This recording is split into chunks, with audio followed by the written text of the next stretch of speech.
Hello my dear students, मैं आपका अपना मिश्रा सर। जैसा कि देखो, आज का जो हमारा क्लास है वो केमिस्ट्री क्लास है। क्लास 11th का केमिस्ट्री का फर्स्ट चैप्टर है some basic concept of chemistry. ठीक है, तो आपको लगातार मेरे यूट्यूब चैनल्स में फिजिक्स का चैप्टर वाइज और केमिस्ट्री का भी chapter wise online classes available मिलेगा। ठीक है, चलो देखो स्टार्ट करते हैं। क्लास 11th का जो पहला चैप्टर है उसका नाम है some basic concept of chemistry.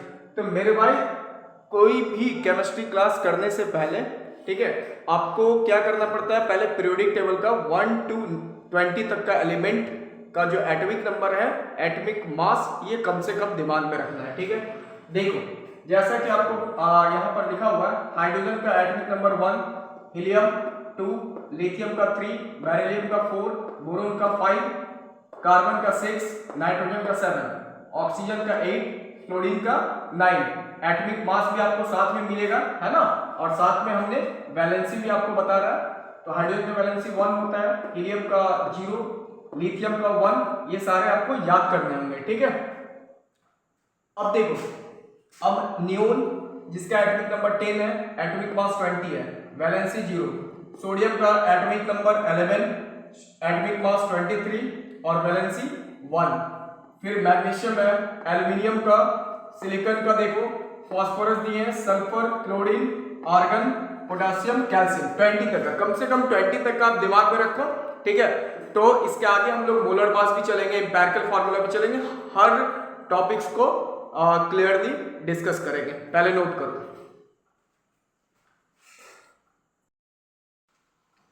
देखो पहला टॉपिक मेरा क्या है? Law of conservation of mass. ठीक है, law of conservation of mass का मतलब क्या होता है कि in this law the total mass of the reactant is equal to total mass of the product. मतलब क्या हुआ ना कि रिएक्टेंट का जो टोटल मास होगा और जो प्रोडक्ट का टोटल मास होगा, दोनों इक्वल होगा।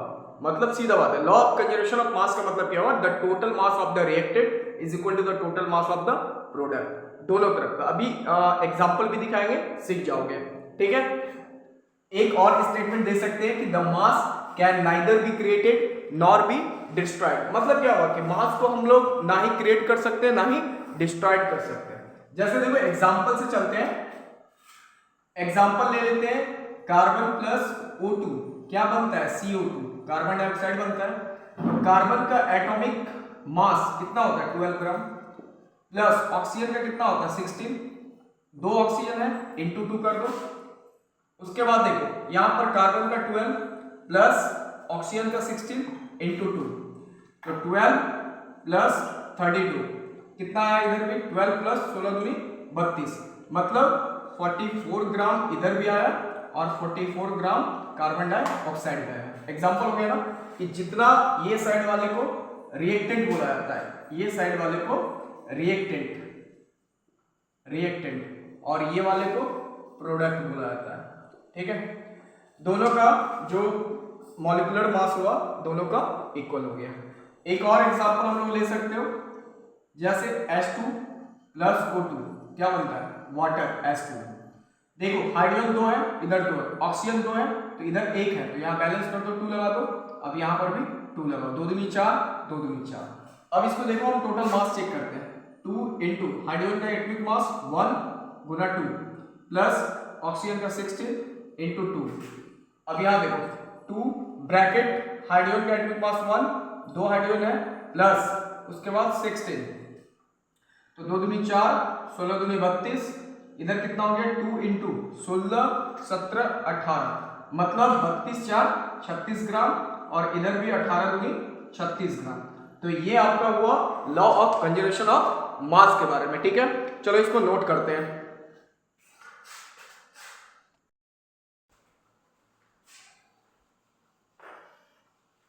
देखो अब आते हैं हम लोग एवोगाड्रो लॉ पर।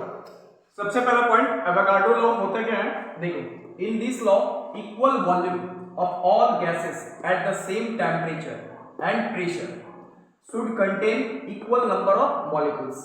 देखो एवोगाड्रो लॉ का जो डेवलपमेंट हुआ था वो 1811 में हुआ था। ठीक है, इसने क्या बताया? एवोगाड्रो ने बताया कि अगर कोई भी गैस है, ठीक है, कोई भी गैस लिया जाए तो equal equal volume of all gases, मतलब सारे गैस का वॉल्यूम क्या होना चाहिए, इक्वल होना चाहिए। मान लो दो गैस लेते हैं, दोनों का वॉल्यूम क्या होना चाहिए, इक्वल, चाहे हाइड्रोजन और हीलियम, दो एग्जांपल लिए, दोनों का वॉल्यूम इक्वल होना चाहिए, ठीक है, और सेम टेम्परेचर एंड प्रेशर। जैसे एक तरीका से देखते हैं एग्जांपल, मान लो ये हाइड्रोजन गैस है, हाइड्रोजन गैस, और एक हीलियम गैस, ठीक है, दोनों का वॉल्यूम, एक का V1 एक का V2, मतलब वॉल्यूम क्या होना चाहिए, इक्वल वॉल्यूम, ठीक है, और दोनों का सेम टेम्परेचर एंड प्रेशर, मतलब अगर इसका टेम्परेचर T1 है, इसका T2 है, ठीक है, और प्रेशर P1 और इसका प्रेशर P2, तो दोनों का जो टेम्परेचर होना चाहिए वह इक्वल होना चाहिए और प्रेशर भी क्या होना चाहिए, दोनों का इक्वल। तो उस time should contain equal number of molecules, मतलब इसका कहना क्या है कि जो वॉल्यूम होता है, ठीक है, गैस का जो वॉल्यूम होगा, वॉल्यूम ऑफ ए गैस, वो डायरेक्टली प्रोपोर्शनल होगा नंबर ऑफ मॉलिक्यूल्स का, नंबर ऑफ मॉलिक्यूल्स का, ठीक है, कि मतलब जो दोनों का जो वॉल्यूम होगा, सेम वॉल्यूम है, तो दोनों का वॉल्यूम किस पर डिपेंड करेगा, नंबर ऑफ मॉलिक्यूल्स पर। किस पर डिपेंड करेगा, गैस का मॉलिक्यूल्स का जो वॉल्यूम है वो किस पर डिपेंड करेगा, नंबर ऑफ मॉलिक्यूल्स पर। तो अब यहां से हम लोग V directly proportional to N लिखेंगे, तो N का मतलब हो गया number of molecules, number of molecules that is N, ठीक है। अब प्रोपोर्शनल हटाओगे तो कांस्टेंट लगाएंगे Na इनटू N, तो Na, याद देखो Na का मतलब हुआ Avogadro number, Avogadro number, Avogadro number का फिक्स्ड वैल्यू कितना होता है, 6.022 10 to the power 23 मॉलिक्यूल्स, ठीक है, याद रखना, दैट इज एवोगाड्रो लॉ, ठीक है। अब हम लोग आगे की ओर बढ़ते, पहले नोट करो, देखो अब आते हैं हम लोग डाल्टन्स एटॉमिक थ्योरी। देखो डाल्टन्स का जो एटॉमिक थ्योरी था वो फर्स्ट थ्योरी का क्या नाम है, देखो the matters consist of individual atoms, मतलब जितना भी मैटर्स पाया जाता है वो सारे स्मॉल पार्टिकल से मिलकर के बनता है, ठीक है, मतलब छोटे से छोटे टुकड़ों से मिलकर के बना होता है। दूसरा, all atoms of a given element have identical properties including identical mass, मतलब जितना भी एलिमेंट पाया जाता है वो उसका सारा जो एटम्स है वो बहुत ही छोटा से छोटा पार्ट्स होता है, ठीक है, आइडेंटिकल मास होता है, बहुत पॉइंट मास होता है। उसके बाद atoms of different element have different in mass, मतलब जो डिफरेंट एलिमेंट होगा, जैसे अलग अलग एलिमेंट होगा तो उसका मास भी क्या होगा, डिफरेंट होगा। उसके बाद compound are formed when atoms of different element combine in a fixed ratio, मतलब कि जब दो या दो से अधिक एटम्स को फिक्स्ड रेशियो में मिलाया जाता है, दो या दो से अधिक एटम्स को जब आपस में फिक्स्ड रेशियो में मिलाया जाता है तो कंपाउंड बनता है, ठीक है। अब उसके बाद देखो atoms are neither created not destroyed in a chemical reaction, मतलब एटम्स को केमिकल रिएक्शन में ना ही क्रिएट किया जा सकता है ना ही डिस्ट्रॉय किया जा सकता है, ठीक है, समझे बात को, चलो ठीक है, नोट करते हैं। देखो अब हम लोग आते हैं मोलर मास या मॉलिक्यूलर मास या फॉर्मूला वेट भी बोला जाता है। मोलर मास निकालने के लिए सीखना बहुत जरूरी है, इसी से रिलेटेड है मोलरिटी, इसी से रिलेटेड है परसेंटेज फार्मूलाज वगैरह, ठीक है। देखो मोलर मास निकालने के लिए आपको कम से कम 20 तक का जो एलिमेंट है उसका एटॉमिक मास को दिमाग में रखना। देखो कैसे निकालते हैं, जैसे एक एग्जांपल लेते हैं CH4 मीथेन, इसको क्या बोलेंगे भाई, मीथेन।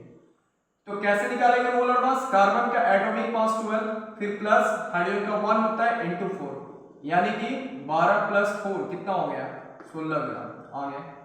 दूसरा Na2SO4, इसको हम लोग क्या बोलते हैं, सोडियम सल्फेट, सोडियम सल्फेट। तो देखो कैसे निकालते हैं, सोडियम का कितना होता है 23, 2 सोडियम है, ठीक है, इंटू 2 करेंगे, प्लस सल्फर का 32 प्लस ऑक्सीजन का 16 इंटू 4, इसका मतलब 23 दूनी 46, 32 16 चौके 64, जोड़ दो 6 2 8 4 12 अपना 1 4 3 7 6 13 1 14, फिर 3। अब आते हैं CaCO3 भी निकालते हैं, जिसको हम लोग बोलते हैं calcium carbonate, calcium carbonate.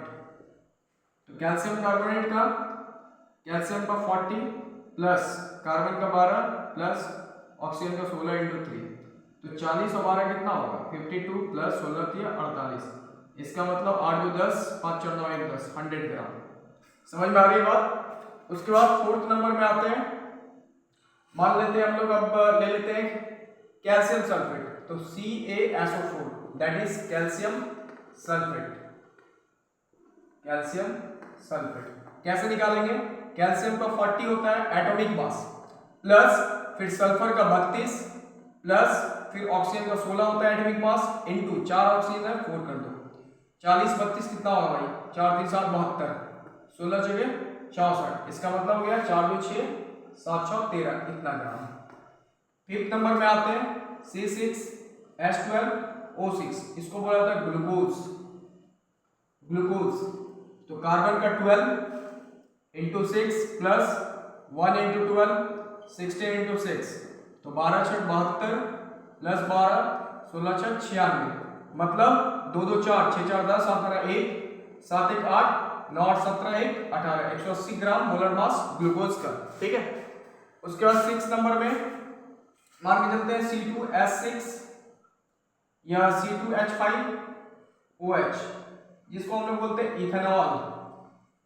Ethanol carbon का 12 गुना 2 प्लस हाइड्रोजन का 1 इंटू 5 प्लस ऑक्सीजन का 16 प्लस 1, तो 12 दूनी 24 प्लस 5 17, मतलब 24 प्लस 7 5 12 यानी कि 22, तो 4 दून 6 2 2 4 46 ग्राम।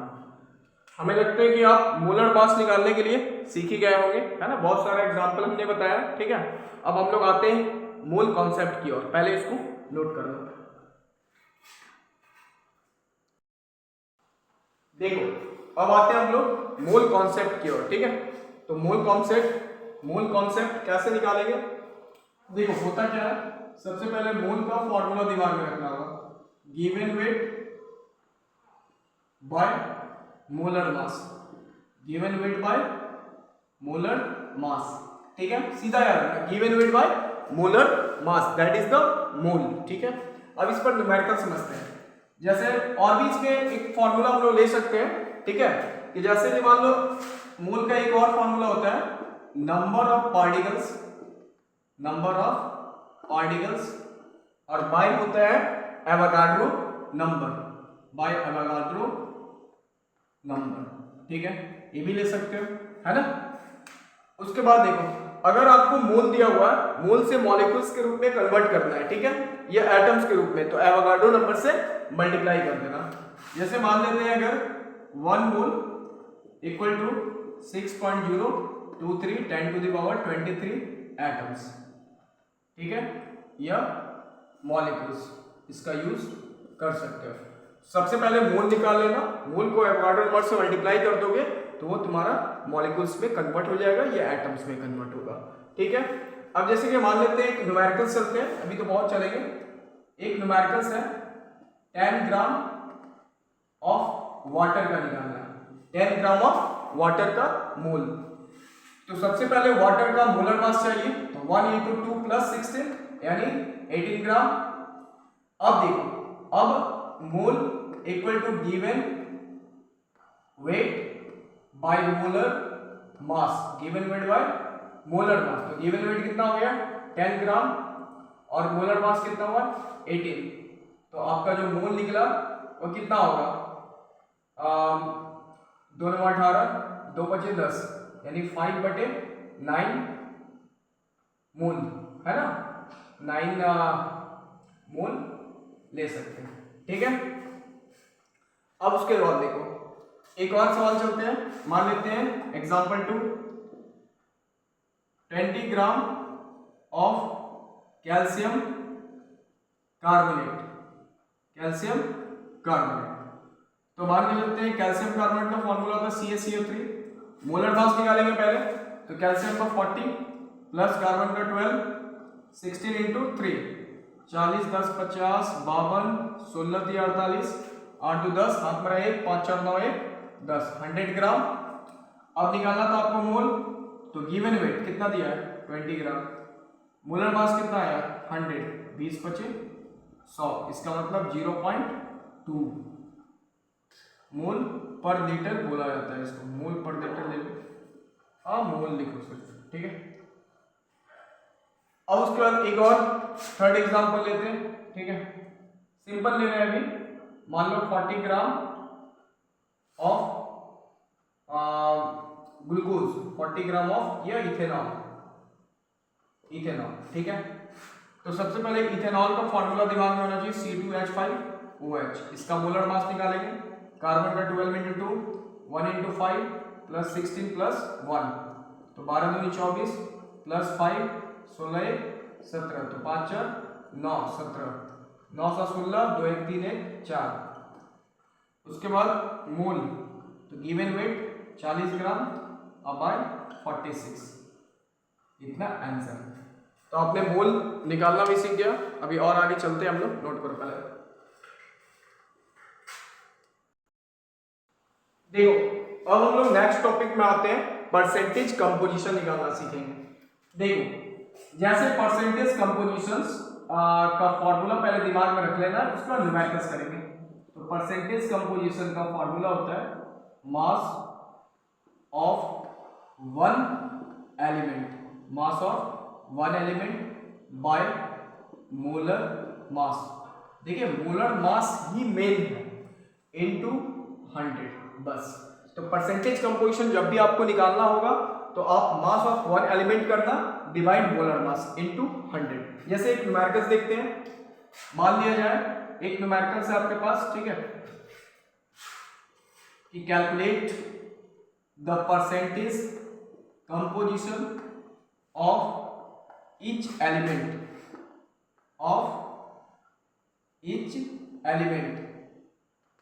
in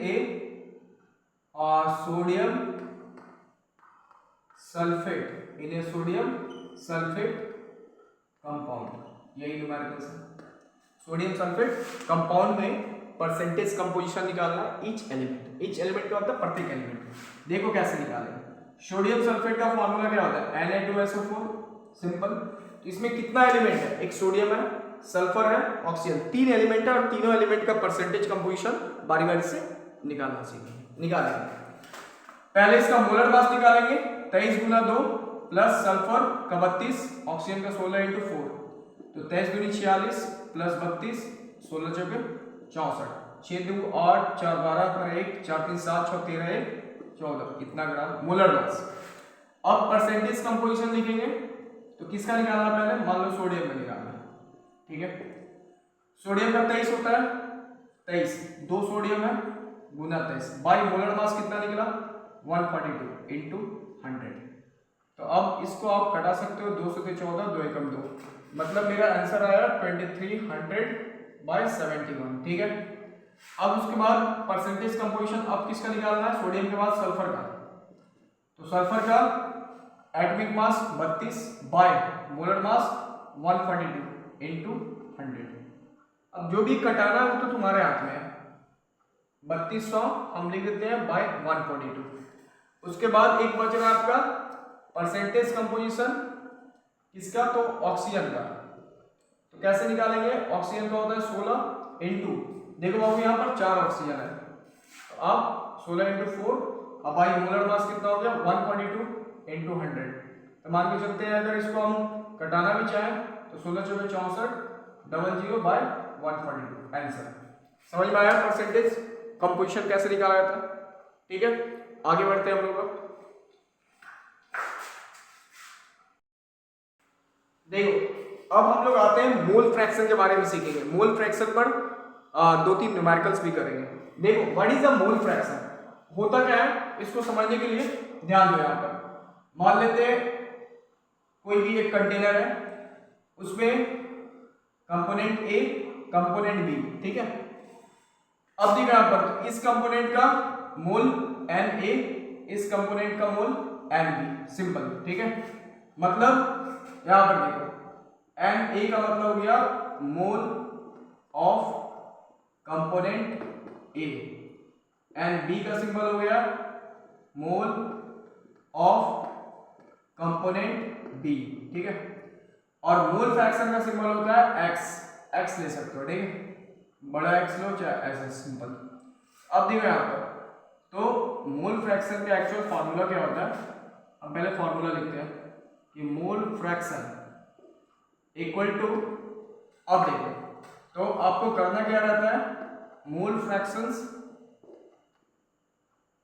of a component divide mole fraction mole of component A, mole of component A, ठीक है। उसके बाद mole of component A plus mole of component B, ठीक है।